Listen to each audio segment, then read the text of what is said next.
मेरा नाम मंजूर अहमद है। अच्छा, यहाँ खलीफा चौक में है। किधर है? मस्जिद की गली आपके सामने।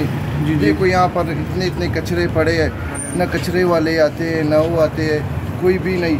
यहाँ पर आपको लाइट भी नज़र नहीं आएगा। यहाँ पर खलीफा चौक है, देखो एक भी लाइट नहीं लगा हुआ है, स्ट्रीट लाइट। अच्छा, आप पानी यहाँ पर आता है वासा का। जी। वो भी 6 दिन के बाद। जी। वो भी 6 दिन के बाद आता है, वो भी आधा घंटे। फिर हम लोग अपना ट्रैक्टर मंगवाते हैं।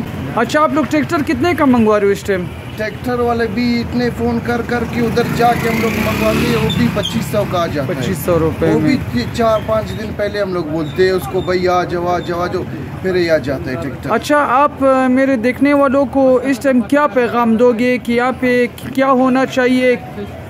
पैगाम यही है, देखो हम लोगों को पानी मिलना चाहिए। वासा का नलका है जो हम लोगों ने लगाया है, भाई हम लोगों के लिए बिल भी भेजे, हम लोग बिल देने के लिए तैयार है। जी। इसका बिल भी नहीं आता है और देखो आधा घंटे आ जाता है वो भी पानी, फिर बिजली चला जाता है उसी टाइम देता है जिस टाइम बिजली चला जाता है।